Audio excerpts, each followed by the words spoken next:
this is different. Two tractors in the same field. I'm round baling. That's square baling. This section here is getting round baled because it's a new seating. Came up in a lot of foxtails. You can see that windrow over there. Jasper Hills Golf Course is right over there. And we're at New Jasper Township Field. Township doesn't actually own this section I'm on, but they do own that over there. And we do both of them together. This one is owned by a very nice lady that's straight back here behind us. And yeah, we're making some round bale back here. We got one growing. And it's nice to have two tractors about the same size and be able to get stuff done. Otherwise, we'd have to square bale. And then I'm the only one that runs the round baler usually, so we'd have to square bale, go back, unhook off the square baler, hook up to the round baler, and get back to the field. And then I'd also have to come back and pick up the squares and round bales with the Mahindra, the loader, and just saves a lot of running around. And we have two tractors. This one is still for sale though, and I'll keep saying that. I'll make you a deal on it. So, but for right now, it's working out pretty good. It's paid for, and it's doing its job. So, yeah, it's coming in handy actually. So, might just finish out the season with it. We'll see.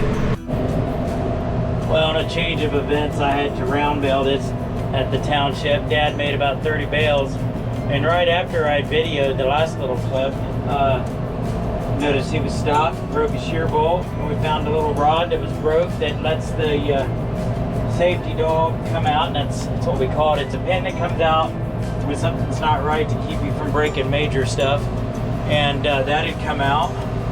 And Dad thinks the baler has somehow jumped a tooth on a gear and is out of time, and that's basically what that pin does. It helps you from breaking more serious stuff. And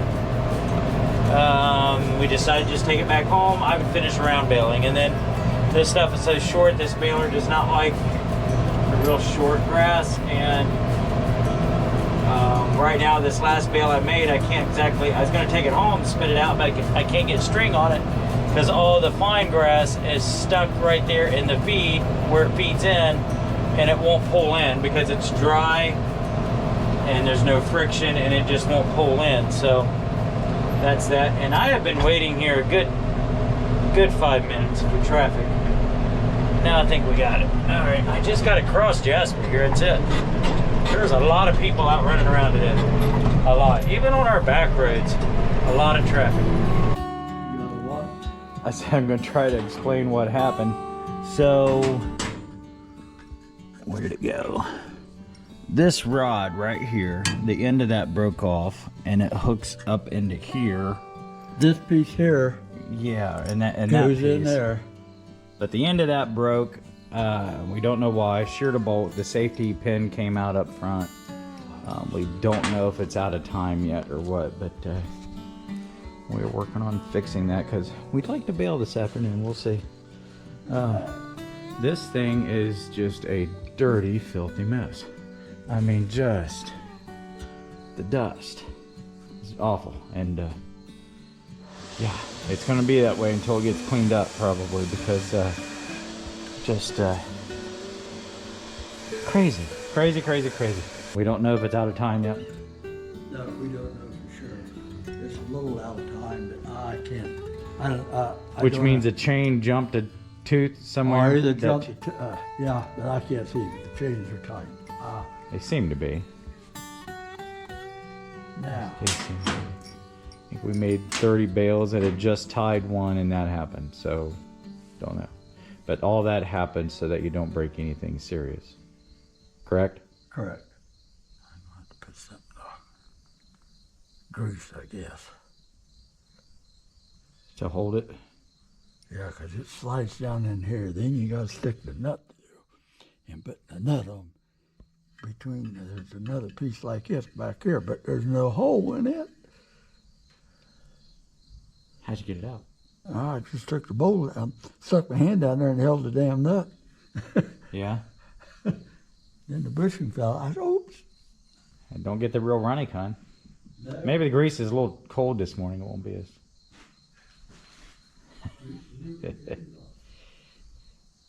Can you tell he's done this kind of stuff before?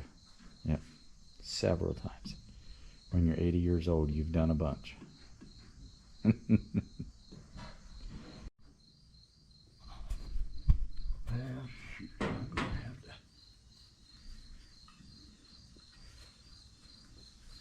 That's blocking some of the light.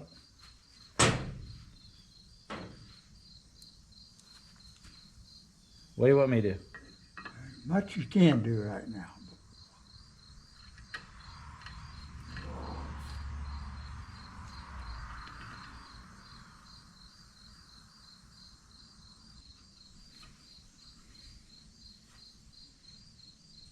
Ah.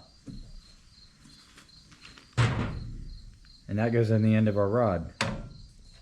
Yeah.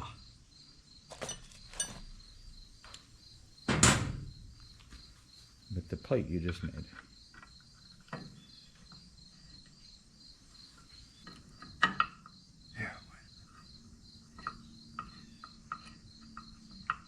Now. Oh.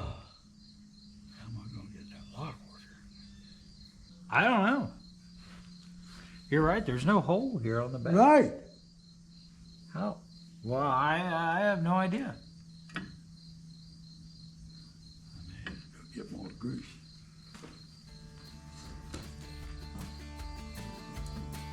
It's that bolt right there, or you're going to use a shorter one?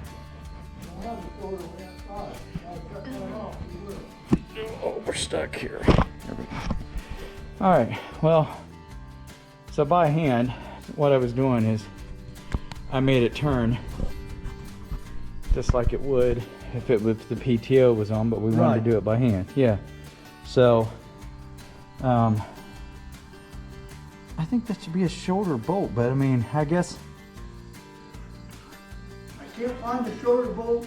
I don't want threads to go through where it. Correct, because it'll wear it. So yeah. Yeah. Okay. We can cut that bolt off if it's going to hit anything. I don't think it will. I don't either. I think it will have plenty of clearance. I think that's a 5/8. And what's our nut? It's 11/16. So, we're done with these two. That is back in the paper box. It should be the handy toolbox. Don't forget shear bolts tomorrow morning. Well, where'd you get them at the last time? Huh? Where'd you get them at the last time? Hardware store, Jamestown. Jamestown. Guess what? Sunday. Everything breaks on Sunday. Everything breaks on the weekend, right, buddy? Are you inspecting the baler? What in the world are you doing? Also, wanted to talk about where is that electric box? Right there. We have a problem now with the taillights and the four-way flashers on the back of here. Our camera up there is powered through the taillights. Well, we got it working just fine, and then it's a wireless signal that goes to the tractor. Yeah, Dad, you kind of hit the top of the door. He was telling me about that. Said he couldn't see because of the sun. Oh, that's funny. We think it has something to do with that little box that I just pointed out to you back here, but we're having light issues, and we think we're just going to wire around it and hook it up just like you would a trailer. I mean, what I don't know what that little box does. If anybody watching this knows or has had trouble with that and have fixed it using the original stuff, let me know how you did it. If not, we're gonna wire around that whole box, and like I said, wire it like you would a trailer. So all we need is 4 ways. Don't really need the tail lights back here because if we're going down the road, even at night or whatever, we got the 4 ways on, and somebody's going to be able to see that. You're not going to go down the road with just your tail lights on. You're going to have your 4 ways because it's a slow-moving vehicle. So, yeah. And I just noticed there's no SMB sign on the back of this, but there is a baler. And if anybody has hung an SMB sign on here, let me know how you did it. I have unhooked the round baler from the New Holland because since we still have it, we've been using it to rake whatever. Farmall is on the tedder and hasn't come off there. Sitting there by the loader that goes to the case tractor. This thing, haven't used it in quite a while. In fact, my plan was, I can't do it right now, but take one of the little mini torches. I got grass built up in there. Those aren't a greasable bearing, they're just a bushing, but this thing is going to get cut off maybe about 3 foot on each end. It's about 14 foot. Kind of sketchy going down the road with that. It hooks up on the 3-point, but I've been using this as an aerator. So my plan is, if I cut about 3 foot off each end, I'm going to get more pressure, ground pressure per square inch on what's left of it, and be safer going down the road. And I think it might do better. I think I'll be able to get some better down pressure on that case tractor than I did with the New Holland. But we like using this thing, especially after we apply manure. It breaks up the clumps, and you know, I'm poking in the ground 3 or 4 inches, and from what we did first cutting this year and compacted the ground because the ground was soft, I've noticed that on this the second cuttings, you can see our lines in the field from the tires, and that's not the best. And the reason why you can see it is because the grass didn't grow as well. Just like, you know, we have a path here that runs behind our barns, and you know, we can go out that way to get to back out to the road or whatever. It's not gravel, it's just dirt. Yeah, it does get a little muddy when it rains. That is that. And you know, so we've run over that a bunch, and that's why that's wore down. Same thing in the fields. Sometimes you know, over the years you're using the same lines to going through the field, and you're going to compact the ground. Well, that seems to break it up a little bit. So a little bit. It's not an aerator. I would like to find an aerator, or they make these slicers that go through the ground. You can barely see it in the top of the ground, but it disturbs the root system underneath. Man, really helps your stuff grow. Somebody just messaged me.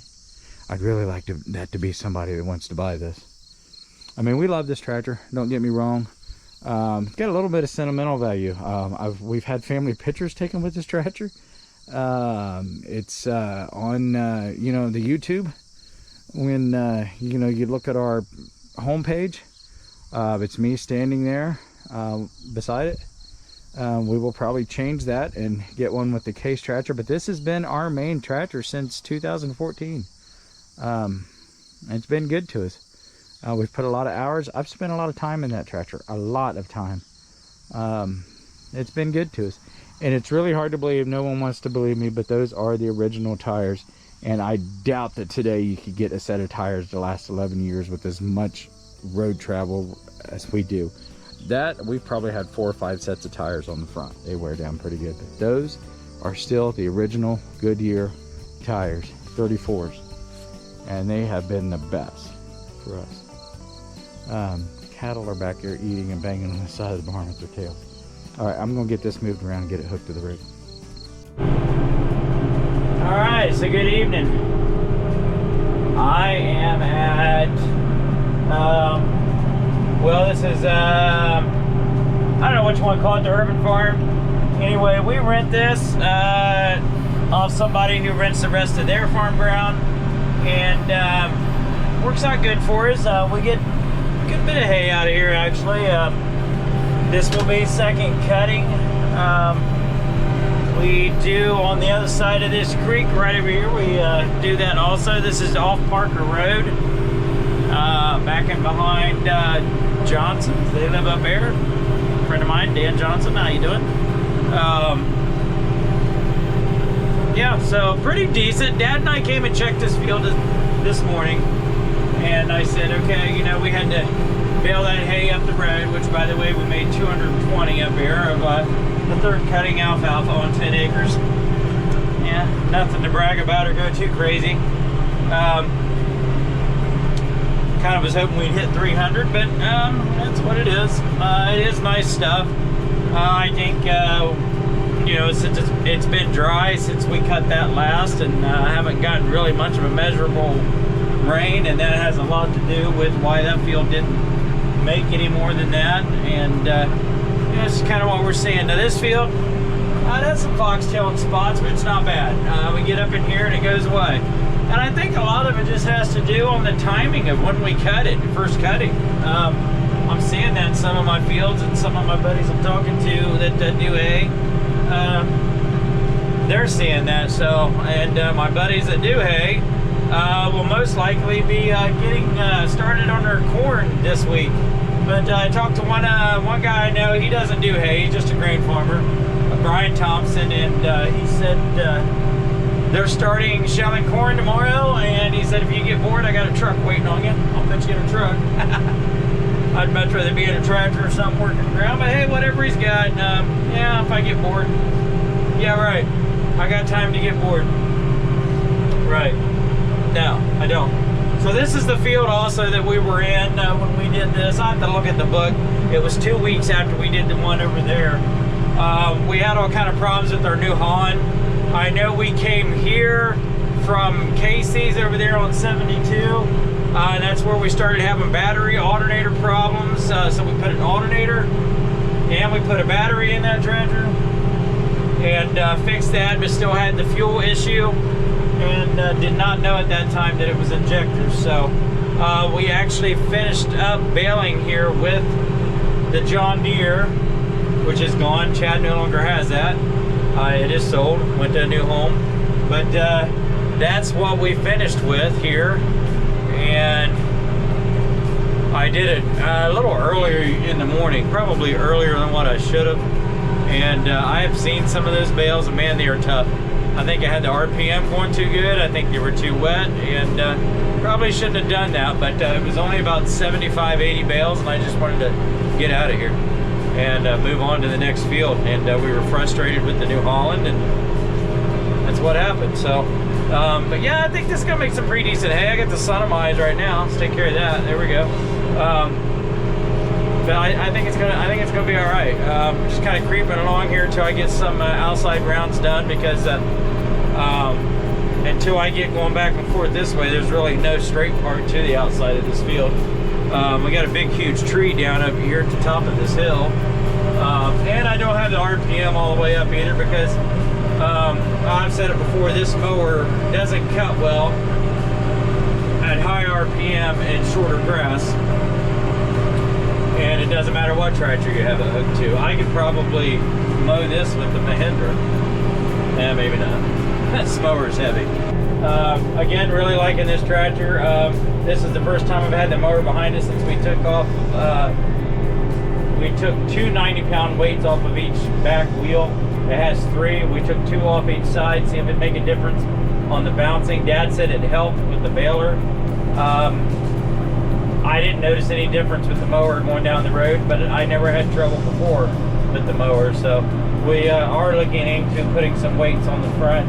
We have a buddy that says he has some that he thinks will bolt right up to that, and we just have to paint them black or whatever color we want. I think he said they're yellow. I don't know what in the world they were on, that they were yellow.